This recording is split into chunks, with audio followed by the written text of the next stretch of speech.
You know, when I was 19 years old, I joined the Navy right after high school in 1958. And I was going overseas to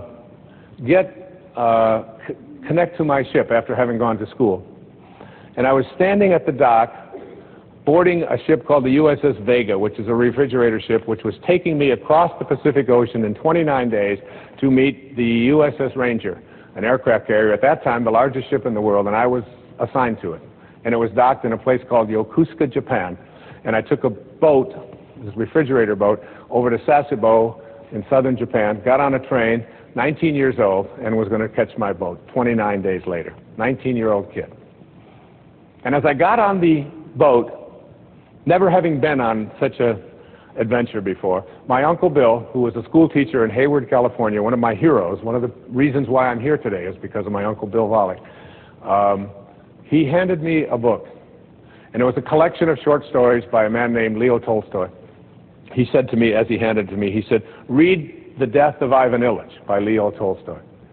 And The Death of Ivan Ilyich is a story of a man very quickly who was a judge in Moscow. And he went back and forth every day to work, and he hated his work, and he hated his life, and he hated his wife. And he hated everything about what he was doing. And he got to the end of his life, and he was lying on his deathbed, and he looked up at his wife, who was holding his hand, and he looked into her eyes. And I was 19 when I read this, and it still gives me gooseflesh. He said to her as he died, "What if my whole life has been wrong?"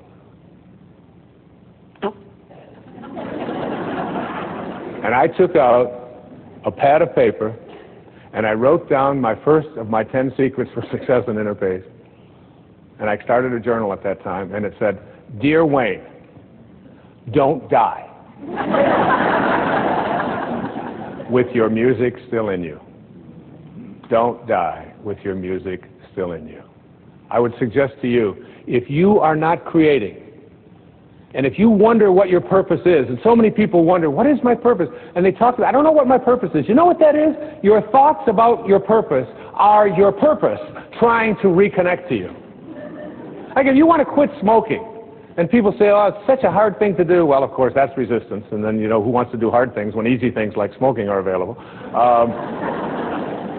But if you, and people say, "Well, I've been thinking about it." I said, keep thinking about it. Just keep thinking. You want to lose weight? Keep thinking about it. Put your attention on it. Surround yourself with those kind of thoughts, because the thinking about it process is a part of your connecting to it. Eventually, you will connect to it, and you will begin to act upon what those thoughts are. But you got to start by thinking about it.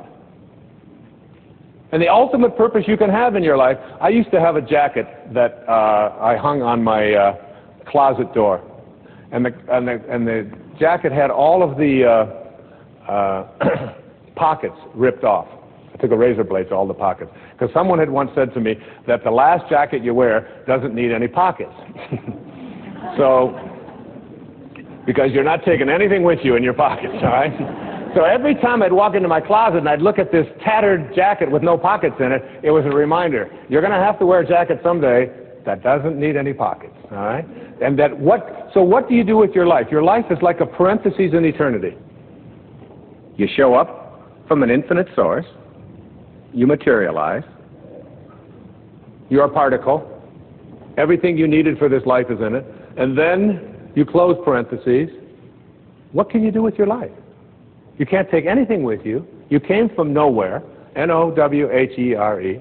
You show up in now here, N-O-W-H-E-R-E. It's all the same, just a question of little spacing. And where do you think you're going? Back to, you ain't going nowhere.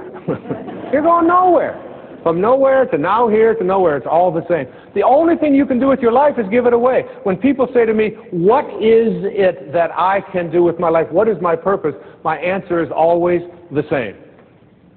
Find a way to be of service.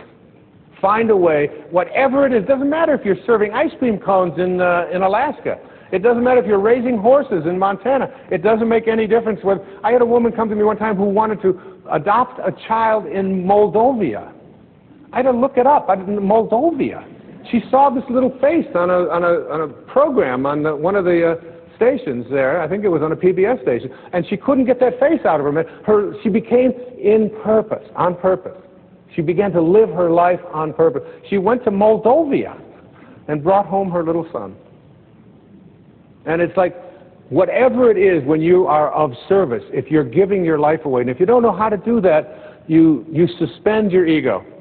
You understand that living on purpose means there's no accidents. That you're aligning yourself with purpose. You ignore other people when they tell you what you should be doing. That's what Ivan Illich didn't do. You just ignore it. You don't have to have a fight about it. You can say, thank you for sharing. I appreciate that. It's very helpful. I've never thought of that before. I'll consider that. That's how you handle all conflict. Can I join up with this source energy, or can't I? As soon as you start striking out, you're off of purpose. You have to contemplate yourself surrounded by the conditions you want to produce. That's the first phase of intention.